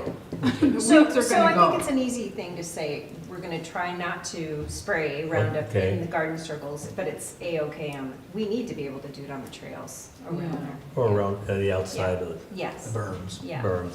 And the berm has gotta go. Okay, Not the berm's gotta go, but the weeds on the berm. But anyway, Did they move that one berm? no, No, they Is have. that too- one? Okay. no, it's too late now. for- so, Snow's already- Are we so gonna- do we need to have just an agreement that no Roundup Will be inside the used. garden Yeah. circles? Okay, yeah. And that people need to weed, and I'll try to reinforce that on the new best practices guidelines for the gardeners. Right, Yep, okay. Sounds good. okay. Anything else? I found a spreadsheet from 2022. I think I had it like the very first year I was on the committee, and It designated who was gonna has do who's what. responsible. It's like our major things that we do, like Arbor Day, War on Weeds, Firewise, which may not apply anymore, Parks and Landscaping, and it has a list of which member is Yeah. in charge. Do you have this spreadsheet somewhere? Maybe not. I- Was it Greg that created Greg made this? it up. He did Greg when made he it was up, leaving. but He that did. was the purpose of the years-long calendar that I gave you back Yes, in and it October. has Yeah. dates on Yeah. when things have to be completed, Yeah. and for me, the Arbor Day stuff really, I looked at this and went, wow, I wish I had this last year, or 2 years ago, but I just You had. just have a copy, or do you? I have, I have it. I have, You have it in it's spreadsheet? electronic, Okay. I have a. Because I just have I think I have a copy. Maybe I do have. Okay, do you want me to share Yeah, it with everybody? yes, please. Okay, because I think this would be really helpful. Yeah. Can we work on building this next Yes, we will. meeting? Okay, Yeah. good, thank Because you. I'll go in there, we'll put the blanks where, Yeah. it says his names now that some probably aren't even here anymore. Some probably It'll be change. super Change easy too, to edit, so. yeah, if we, I'll And go then- and then see we what can I add find. to it, You can there's use the stuff that's calendar. missing on here. That Yeah. was already provided. Yeah, and so let's work on a calendar for next Okay. time, just to set dates for everything for the year. All right. That would be awesome. Okay, so next meeting, February 19th, 2 o'clock. Okay. I move we adjourn. Who's gonna I'll second? second. All those in favor? Aye.